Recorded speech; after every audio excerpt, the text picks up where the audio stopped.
hits him in the face and kills him.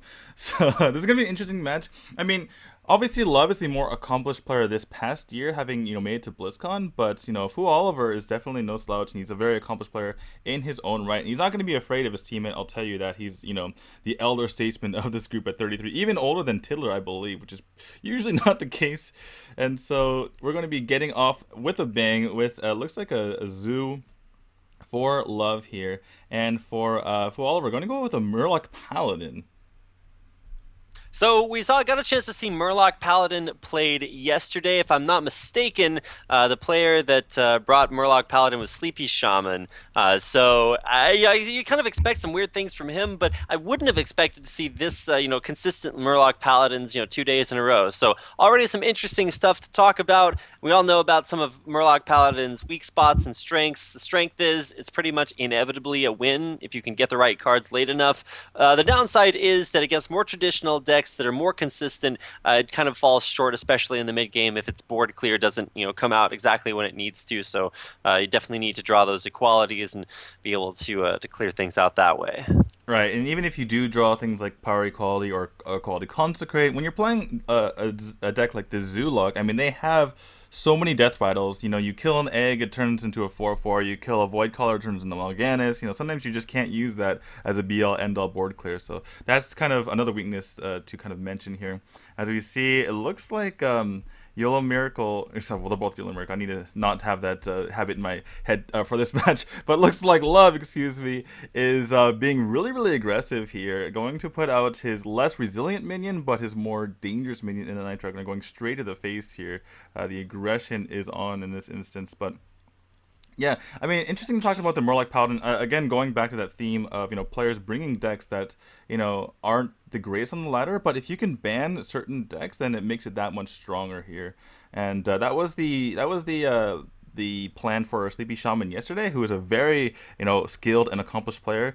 But for Yolo, I need to stop that. Okay, for Oliver here, he's actually, I mean, he's more prone to playing fun decks. So we'll see if this is actually a legit strategy of his, or he's trying to just have fun here at this tournament.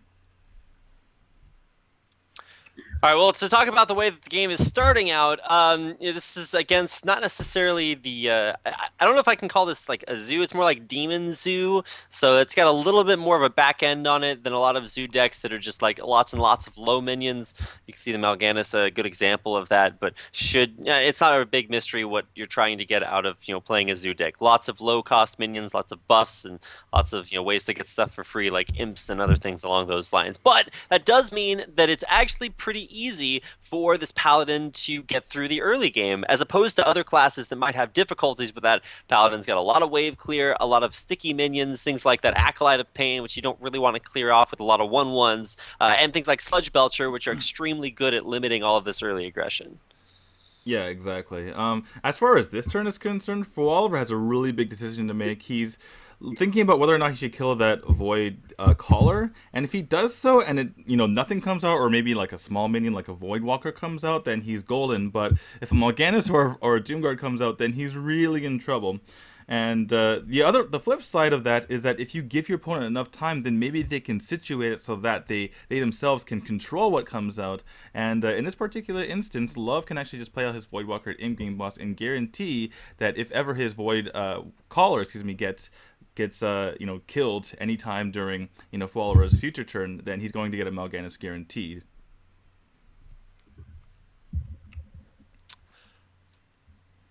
So it looks All like, right. sorry, Oh, sorry, I didn't that's know. the caster synergy. We got to talk at the same time, right? Right, exactly. But yeah, I didn't. I mean, that's exactly what Love goes for here. He goes for his two demons, and this has got to be pretty scary. This is actually kind of a tell. But even though it's a tell, I think Love didn't want to take any chances. But if you're Fuoliver here, you just saw your opponent play two demons out of his hand. If he has no demons in hand, I mean, this might be the greatest bluff of all time, right? But most likely, it's going to be something like a big minion that's actually in his deck. And there you go, Mal'Ganis. I mean, that Consecrate did basically nothing. It made the board like twice as big, actually three Yeah, times as big. So the problem with that play is that that's the big question. Mal'Ganis is the worst case scenario. I feel like a better option would have just been to use your True Silver Champion to kill off the taunt, then ping the Void Caller with your 1/2 on the board, and then see what comes out. If it's the worst case scenario, then you can play against that. He's going to play Doomguard, but even that's not really going to do anything. It might save him a little bit of health, The but he needs Doomsayer. that equality or Doomsayer. He's going to either he's kind of on a timer. He needs equality extremely quickly because there's really no way for this deck to deal with Mal'Ganis. So Fuoliver may be showing a bit of. I mean, I don't want to say inexperience because he's played a lot of Hearthstone. Maybe he just been streaming a bit too much lately and streaming with not exactly his particular decks because he just tried to hit the face with the slime. And so, I mean, this is obviously something that, like, chat likes to make fun of, like, what is he doing? But, I mean, it is kind of true to a certain extent. Like, you obviously know that you can't attack anything with that slime, so it's kind of a sign, I think, of it's a sign of something. I'll tell you that because it's kind of bizarre that he actually tried to do that. Yeah, actually, I mean, the ball is extremely for Fuoliver to deal with because even you got equality consecration, you still can kill the Impic Gun buffs and two Flame Amps. It was still alive, and you will give a 4/4 Nerubian to your opponent as well. Well, So the other thing is that equality reduces health to 1, but then Mal'Ganis will buff the health back up to 2, back up to 3 yeah, anyway. that's the mechanics that I was talking about. That you can't actually Oh my kill the god. Impic Gun boss It's and the the Blood Flame Imp nightmares all over again. It's the old Blood Imp. What is happening, Raffin? If any of you Please don't no. know, by the way, this is game. I mean, full over. Uh, It's totally game. Love takes game 1 of our best of 5 conquest series, and good job to him. So he goes up 1-0. Bit of a shaky start there by Fuoliver. He's got to regroup and get everything situated for himself to kind of come back in this series. I mean, mentally he doesn't seem like he's all there. He needs to kind of focus here, but. Yeah, just going back, in case you guys don't know, in case you started playing Hearthstone in, I don't know what it would be, 2014 or something, or late 2014 maybe, Blood Imp used to be extremely broken, where it buffed everything around it, everything else on the board by 1 health, and you would never see a Zoo deck without Blood Imp. It was just pretty crazy, and yeah, basically, even if you equality things, they wouldn't go down to 1 health because of the effect from Blood Imp, which was permanent as long as it wasn't killed. So, in any case, we are going to go to the second game after we have a little discussion from the Chinese commentators here. So, looks like Montage is continuously being the caster. It's not didn't have anything to do with her husband playing yesterday. It looks like she has qualified for this job apparently. yeah, apparently that's one of the things actually. When I was looking for the social media and what the place was talking about this tournament, actually for Oliver, oh no, LoveCX was actually say things like, oh, actually I'm prepared to go to the losers bracket. I'm going to play my captain. So, but actually things are going much better than he thought it would have been. Right, at least he takes the first game, does LoveCX. I mean, obviously he is the China champion. I mean, we didn't really get to go over their accomplishments. Love was the China champion. Rapid and I were able to cast that, and that allowed him to go to BlizzCon, where unfortunately he bowed out in the round of 16. Just went 0-2 in his group, which is unfortunate. But he did get first in the Gold Series in June. And speaking of Fuoliver, just looking at his Liquipedia page before we did our cast here, he got first in a Streamers War in 2014, and then he got the round of 4, or the top 4 in the World Esports Championships, which is a really big tournament. And then he got first in the Hearthstone Elite Invitational, where he beat Gara, Tiddler, and Hyped. And he also qualified for the Celestial Invitational just a couple months ago. So, very accomplished player, actually, despite him being a streamer. So, I expect him to regroup here and play a lot better going into Game 2. Yeah, actually, one thing important is that Yolo Miracle is going to actually play the team story just immediately after this. So, Right. Wait, how are they going to make it? Because we're specifically doing this... no, they're playing the second set because Oh, right. Yanton will play first. Right. But good luck with the rush up of Shanghai, which, well... Yeah, Right. the Hearthstone team story and Gold Series are not at the same place, so it's going to be a little bit interesting to see how they get from one place to another. But let's go ahead and talk about the decks that we're seeing being played. This is going to be Murloc Paladin versus a Patron Warrior. Yeah, Patron Warrior. I always forget the name of Patrons. It's like the most common card for a long time, and somehow it just doesn't stick in my brain. But so the idea between for both decks is to just draw a ridiculous amount of cards to get the combos that they need, and then they do their combo. They feel really good about themselves, and then they win the game. But until that point, things can get a little bit sticky. Like in the last game where you saw Fuoliver somewhat disgruntled at the Mal'Ganis that he summoned onto the field because he didn't play against the worst case scenario. So still kind of a rough spot to be in, and it's gonna be interesting to see whether or not or how both players play towards their advantages. Like how do they get the card draw they need? How does Fuoliver dump his Murlocs and then resummon them? Like those are things that has to work out. And of course, for the Patron Warrior, you definitely need to see some form of consistency, playing his threats in positions where they work very well. And this is a good early time to play one of your threats in that in the Frothing Berserker, just because there's not a lot of easy ways to kill it once you get through the unstable ghoul. Right. And we actually saw this match twice yesterday, surprisingly enough, because we did have Murloc Paladin yesterday as well. Once the Murloc Paladin won, and once the Grim Patron won. But I would still favor the Murloc Paladin in this matchup, just because it has ways to deal with most, if not all, of the threats in the Patron Warrior, and eventually they'll be able to kill the Patron Warrior. Sometimes you get in a position where the Murloc Paladin doesn't draw as well, and you get in a situation kind of like this, which Fuoliver is in, where he can't really deal with his Frothing Berserker at the moment. But sometimes, for the most part, the Murloc Paladin is able to get what they want to get going. And deal with all the threats from the Patron Warrior. The Patron Warrior, however, is as we see, looks like it's going to be just a clear here. It looks okay. I was a bit mistaken. He was able to clear, but he uses a Pyromancer and a coin and the Bluegill Warrior, so a bit painful, but does clear the board. Doesn't sustain any damage. But yeah, for the Patron Warrior, they are the beatdown in this matchup. If you're wondering what the kind of roles of these two players are. The Patron is the beatdown. If they don't kill the Paladin quick enough, they're going to die. So they need to kind of go for that tempo, go for their mid-range minions. You already saw Love put his Frothing Berserker on the board. He wants to go, if he had his druthers, he would go for a Pilot Shredder here, and then go into maybe a Sludge Belcher or a Loatheb, and then from there curve out and then kill his opponent. It's not quite like the pre-nerf the pre-Warsong nerf Patron Warrior sometimes OTK your opponent, but so that's what makes it difficult for the Patron Warrior in this particular matchup. Yeah, actually, Fuoliver has this Doomsayer to prevent any Patron coming out, and actually it would actually reduce the cost of that Solemn Virgil that we are coming into play here. Yeah, really interesting play there by Fuoliver, just throwing out the Doomsayer, realizing that it will slow down my opponent for a turn and then allow me to draw cards the following turn. And basically, Fuoliver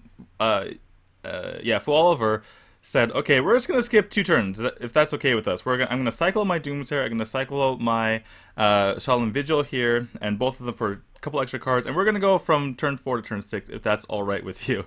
And that's basically what Murloc Paladin likes to do, right? They want to go later and later in the game because they get more options, they get more ways to deal with their opponent's board, and they get more mana, most crucially, so that they can get closer to that anything can happen and kill their opponent.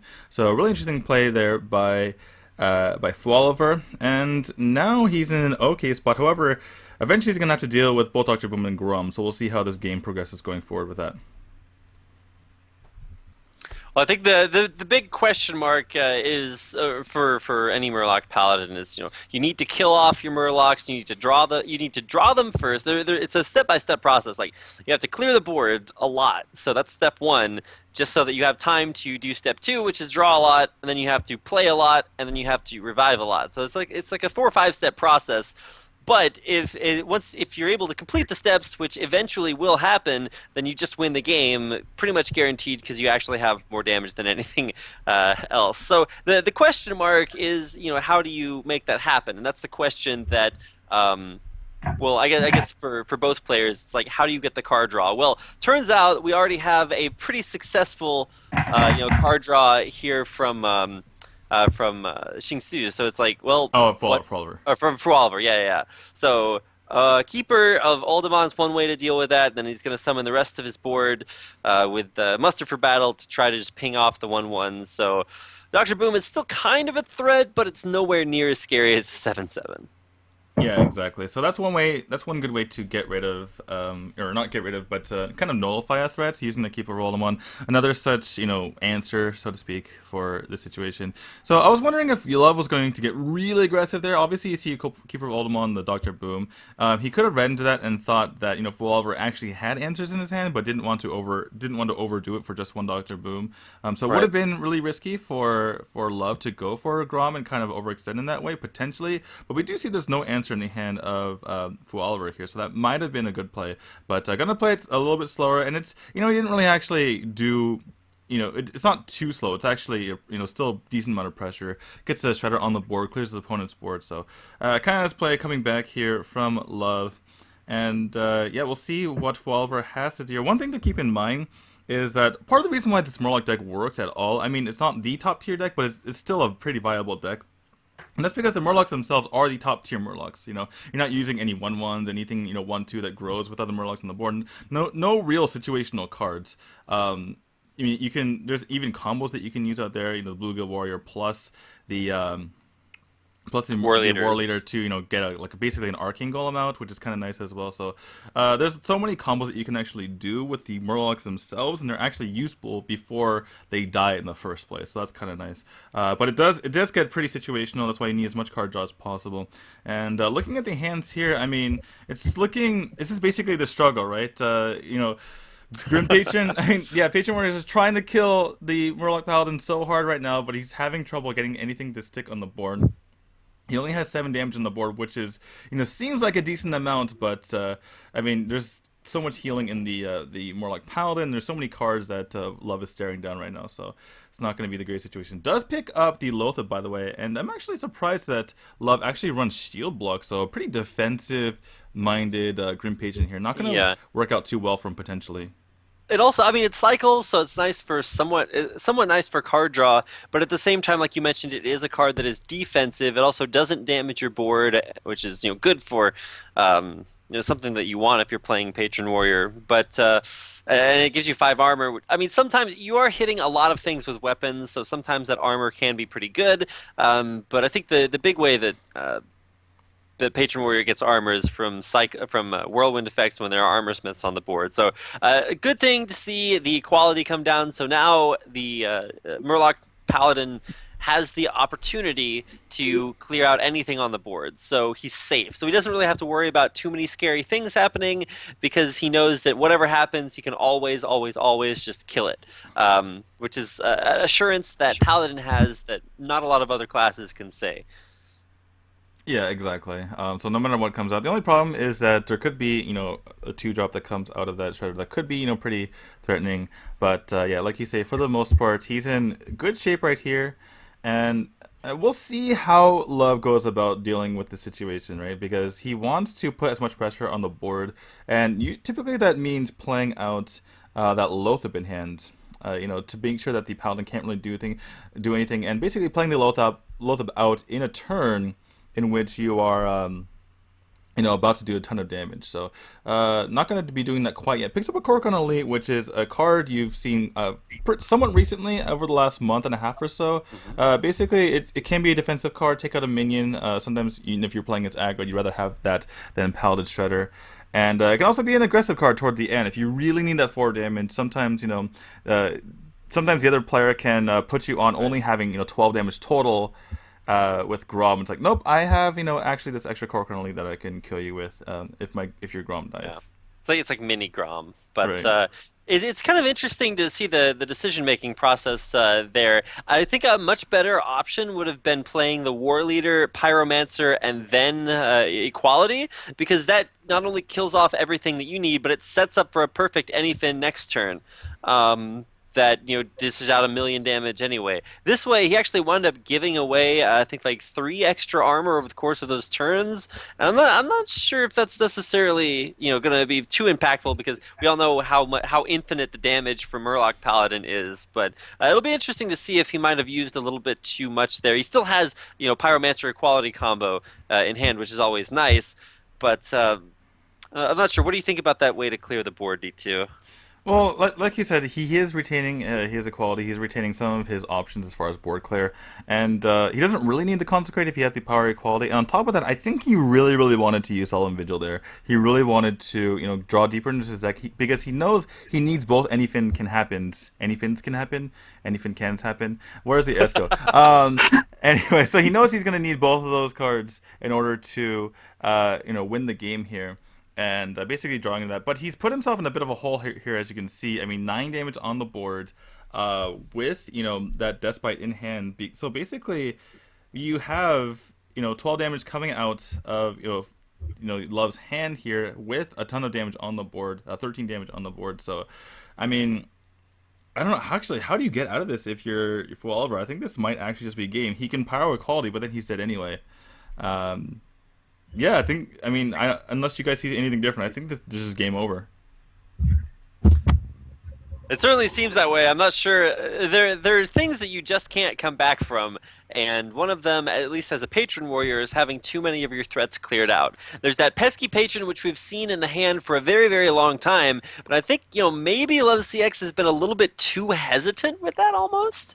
Well, we saw that yesterday from I think it was Gudu. He realized that if you play out patrons, if you waste your time, quote unquote, playing out patrons, you're just gonna get a quality consecrated anyway. So you'd rather pressure your opponent in different ways that that you're not going to get completely blown out, because I think the Murloc Paladin is also happy to just kill a patron board. So basically, I think you if you have anything else to do, you don't play the patrons out, and if you do have nothing else to do, maybe you just go patron and 1 inner rage or something to kind of put a little bit of pressure on your opponent. I think that was a strategy that Love went for, and it certainly worked out in that game. And one of the downsides of the Murloc Paladin that we just saw there, sometimes it just takes too long to set up. Sure, there's a lot of healing in the deck, but it's not enough. And I think, if I'm not mistaken, the way to board clear there at the end was a little bit late there as well, because he had just taken so much damage the turn before, put him pretty low, and then Mini Grom into Bigger Grom. Turns out that's a pretty good way to kill someone. So, gonna switch it up. No more Murloc Paladin here for Fuoliver, and he's gonna be going with a Freeze Mage. Now, I always like to call Freeze Mages as having Reno in the deck because I think it's super cool when that happens. Unfortunately, most of the time it's not that way. So we should see a fairly standard Freeze Mage versus the only slightly updated Blade Flurry, or Blade Flurry Oil Rogue, just because now it has Tomb Pillager. Tomb Pillagers. Right. I always want to call them Tomb Thieves, but yeah, Tomb Pillager, it's so good. Like, I remember seeing that card, I was like, oh, it gives you a coin. That's not very impressive. And then somebody showed me how it worked in this deck, and I was like, okay, that's so broken.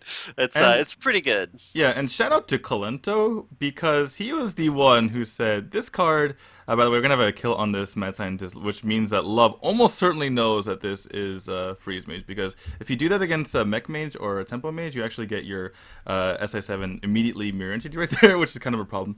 But in any case, sorry? Sometimes it's duplicate, in which case it also duplicates, so you know what you know what 2 traps are immediately. True. I think the only one that you don't know is I want to say for what class are we talking about here? For Tempo Mage. Effigy maybe? Effigy, Counterspell. Sometimes it's either one of those. Occasionally Spellbender. But anyway, going back to my homage to Colento, basically every single person who reviewed the LOE cards were saying like, Tomb Villagers, okay, but Dice the Shredder. Like, everything's viewed in that lens, right? Dice the Shredder. Colento was the only person who said this card is OP, and then everyone who did their card review after Colento, they were informed that Colento said it was OP, and everyone's like, wait, Colento said it was OP. Wait a second, I need to. And everyone stopped. Like, wait a second, I need to rethink this for a second. So shout out to him for realizing that it was an amazing card, and we'll see if Love actually utilized that or if he goes for a more old school rogue. But in particular in this game, he's doing pretty well. This matchup tends to slightly favor the Freeze Mage because they can just run the rogue out of damage, but sometimes the rogue can just out-tempo the Freeze Mage. Typically they run Lotheb, and they can use that to their advantage as well. So yeah, they can basically just if the Freeze Mage leaves 1 or 2 or even 1 minions on the board, Could go over some crazy Tinker's Sharp Sword Oil nonsense, and then the game could be over a couple turns later. So that's basically the rogue way to win for the freeze mage. There's a couple options. If the rogue has a pretty horrible hand, you can go for the standard play of just burning them out, or you can go for the play of just running them out of damage completely. All right. Well, I think one big way that you get ahead as a freeze mage is to either be able to just freeze away any minions on the board and just make sure that you can keep the board clear or frozen. And that's something that freeze mage does pretty well, and it's a weakness that Oil Rogue needs to overcome. Well, currently, Fuoliver is not overcoming it at all. He's let there be a pretty decent board out there. He's going to be on Blizzard turn here, 6 mana, and he's got it in hand, so that's a good way to sort of deal with it temporarily. But it's going to be interesting to see whether or not there is enough pressure from LoveCX to either force blocks early on, or he also draws into Flame Strike, so he could actually just clear the board no matter what happens 2 turns in a row. So right, but I mean, there's limited amount of freeze, and I mean, you see the Frost Nova in hand, but you typically have to play that with a Doomsayer just to at least force a reaction out of the rogue. Really nice play by Love, actually. You saw he actually attacked with his SI7 agent rather than the Farseer, realizing, like you said, they were coming up on turn 6. So he put his SI7 agent actually into hero power ping range, but he got his Farseer out of ping range, so therefore he maintains his board against the most likely play, which is going to be Blizzard that turn. So really heads up play there by Love. I really like the way he's playing right now. Really thinking ahead, thinking about what his opponent's possibilities are. As far as Fuoliver is concerned, I don't know if he needed to go for Blizzard that turn. Obviously, he was facing down a lot of damage if he didn't. But at the same time, I mean, now he's facing even more damage. I mean, there is obviously the downside of, Love potentially going for a Tinker's Oil play just because it could land on one of the 1/1s. But, still, it's a bit of an inconsistency, I feel like, as far as looking at Fuoliver's play, just because I mean, he decided to get or to deal with the last board, but now that the board is bigger, he is not dealing with it. Yeah, not dealing with this board may actually wind up costing him. You look at the, you think to yourself, what would be the perfect Oil Rogue hand to have? And then you look at LoveCX's hand, and you're like, oh yeah, there it is. Because he's got way too much damage. The only thing that he doesn't have in there is a preparation, which would make this pretty broken. But he definitely has the opportunity to build up a big weapon, and I think that's exactly the play that he's going to go for. The downside of playing the chance? The downside of playing the Blade Flurry, or not the Blade Flurry, Tinker's Oil, the Tinker's Oil there is that it does, because the Violet Teacher spawns apprentices, it can go on those and you don't get to attack with it, but you still get a big Blade Flurry, and that is a lot of burst damage. Now, of course, we all know that we're going to see a Flame Strike this turn, but even that is going to be kind of questionable because it doesn't kill the Violet Teacher. Right, he can use the Flame Strike with ping, but he's doing nothing else this turn. I mean, you can't really do anything else, I don't imagine. I mean, you could maybe play the Flame Strike plus an Ice Barrier just to make sure it gets up.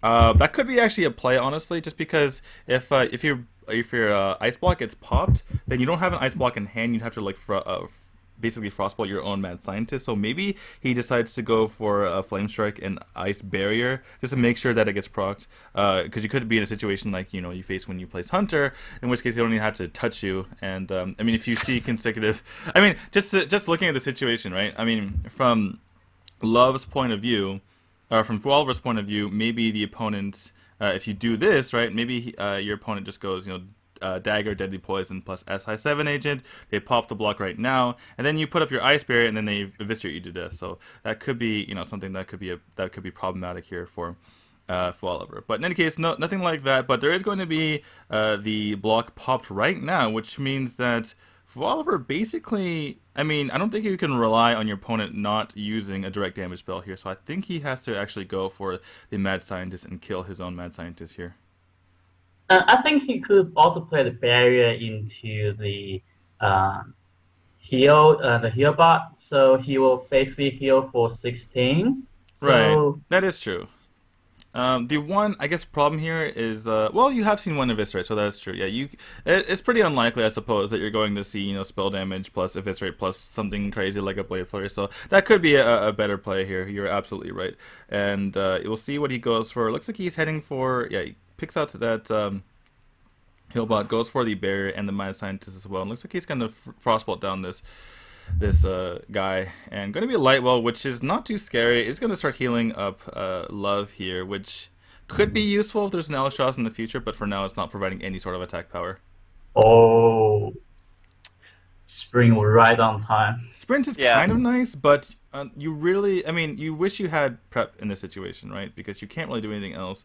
The other option was to play Lotha, but you're not really in a position to pressure your opponent into killing him the following turn, so I do like the Sprint, but it's not the best thing in the world. Yeah. Do you clear the board with backstabs here? I mean, it certainly looks very attractive, but the downside is that you're going to give your opponent either an ice block or an ice barrier. Yeah, I mean, you do protect your board, kind of. I know it's just a light bulb, but that's something that can get Tinker Sharpsword oiled. So I think it's actually a reasonable play here. And actually, you heal up back to 30, even if you use your face on this this heal bot. So I do kind of like killing off at least the heal bot, right? And maybe even the mad scientist as well. But yeah, I guess the heal bot is pretty obvious. The mad scientist is a bit less obvious. Maybe you want to just allow that to live so that he draws maybe a secret, but that's a little. Well, the other thing that you're saving it for combo too, because it's free. You do get basically free combo with the deadly poison too, because it's only 1 mana. But at the same time, I think it's also good to keep something on the board, because even though it's a 0/5 light well, you can still put Tinker's Sharpsword oil on it. Right, and you have the prep in hand, so basically, and you have another prep in your deck, I believe, as well. So you're pretty likely to just be able to use anything to combo that Tinker Sharpsword oil. In the case, looks like Fuoliver's going to get a bit aggressive here, and he's going to use basically all of his spells other than Arcane Intellect to generate as many fireballs as possible. Puts 3 fireballs in his hand, which is kind of nice, and now. The pressure is back on Love here. He has to do something right now. Fuoliver is essentially at 17 health, and so it's kind of difficult to do that much damage. We could actually see a sap on Antonidas just because he can't. I mean, you can't use Antonidas with the fireballs he generates, so that could be something that Love goes for here as well, because it's kind of difficult to get rid of this Antonidas unless you just use a Blade Flare without even attacking, which obviously is pretty painful. All right, well, I think the biggest thing to watch out for is whether or not Freeze Mage is going to be able to come up with enough damage to win the game. There is going to be a sap there, and that is going to generate another fireball, but it's only going to be useful if he can actually, play spells. Turns out Lotheb is a good way to stop that from happening, and so you can see Fuoliver, he's going to get that sinking feeling in his stomach. It's like, what happens now? Well, he's going to kill off Lotheb. I guess that's a good way to, limit to maybe get himself a few more turns. But at the same time, it's still a big question mark about whether or not he can actually, do enough damage to win the game. Because this light well is actually being really effective. Yeah, absolutely. And the thing is, with that light well, I wonder if Fuoliver's going to shift his strategy from trying to kill the rogue to trying to just stay alive and run the rogue out of damage here. Because that obviously the light well is really annoying for him, and he has an Albatross in his deck, and if he can just, say Love looks like he's going to try to pop the block right here, which I believe he has enough damage to do so. But yeah, say he pops the block right here and uses his second big Blade Flurry. Then if Fuoliver is able to clear this board and from there use Albatross later, maybe he can potentially win this game. But at the moment, it looks like Love has a lot of pressure going towards Fuoliver here. And he is actually. Hey! Sorry? It's a misplay. He should have played Blade Flurry first. Right. Yeah. Now... Yeah. So pretty big misplay here from Love. He instead of putting his opponent at or popping the block at 7, he could have popped him at 1 if he actually Blade Flurried first, and then attack with the Thanos afterward. Yeah. It's I mean, it's kind of an instinct, right? You want to attack with, your minions first sometimes before you do the Blade Flurry, because sometimes it can affect like how things work in certain situations. In this case, not going to be the case. So this is actually a pretty huge misplay, because now, or not a huge. It's not huge Well, as in like it's understandable misplay, but it's huge in the fact that it completely changes how this game is going to yeah, I go mean from it's here missed on out. lethal. Right. Yeah, he missed lethal this turn. He would have had the opportunity to kill his opponent, but instead his opponent stays alive and also has some pretty good options left. And like you said, one option for Freeze Mage is to run your opponent out of damage against an Oil Rogue. He's got 11% chance So that means of there's 9 cards left in the deck. right. Well played, D2. It's like you can do math on Mondays and Wednesdays and stuff like that. But we're gonna see the desperate attempt to draw into more cards. I think the Well, best opportunity, or I guess okay, he's not gonna. I was worried that he was I going to try to like clear off the board there, but Well, raising everything I away. kind of like this, because what you're doing is, I mean, obviously you're kind of relying on your opponent not drawing any minions, but like basically this is the perfect answer to what Fuoliver just did, right? You play a minion and you sap away the Antonius, but what he was doing, he was setting up his board. The Antonius can do minion to minion combat and take care of some stuff, and in the meantime, the board's frozen. He doesn't have to use fireballs to deal with them. So I kind of like the play. Unfortunately, Love had the exact counter to what he just did, right? He basically Yep. took all the tempo away that Fuoliver was trying to gain there. I feel like even before playing the Antonidas, you have to know that the rogue is running out of options. So it might have still been a better idea to just fireball, see if you can draw into something else, which would have been that Doomsayer, and then maybe try for it. But yeah, this is what it's come down to. There's a 14.3% chance of Cone of Cold in the deck. You have to draw for it, otherwise, I don't know, looking like it might be Dunzo Well, for you could potentially just go for Fireball, Icelands, and you wouldn't necessarily be dead in this situation, and then you can maybe hope for something in the future. You have seen a lot of the damage. This right here would be lethal, by the way. Maybe we'll see a graphic or something like that. And there's less and less cards in Love's deck. I mean, there could be a sprint as well, which obviously could help, Oh, but heal. yeah, Healbot, I think you just play out the tempo Healbot here. It's just so much pressure. Even just this 3-3 on the board is so much pressure to deal with. And so, yeah, so there's a possibility to get Alex Raza right here. And there's a possibility to get Kona Cole off this Arcane Intellect. And yeah, you have to Arcane Intellect here. There's absolutely no other choice. You can't play the Intellect first either. So there's a decent chance he just draws into Kona Cold. Doesn't get it here, actually, which is unfortunate. Pretty much wow. has to go for the second Arcane Intellect and then get the Kona Cold. And then from there, you have to hope that your opponent doesn't draw lethal. Yeah. Well, he also has to worry about fatigue too, because Ice Block won't save him from fatigue. Right. Have we gone through both ice blocks? Okay, there's the Kona Cold. So he's safe for now. Unless, Love is able to draw into something. But I guess we'll go turn by turn, right? Well, does Love draw lethal here?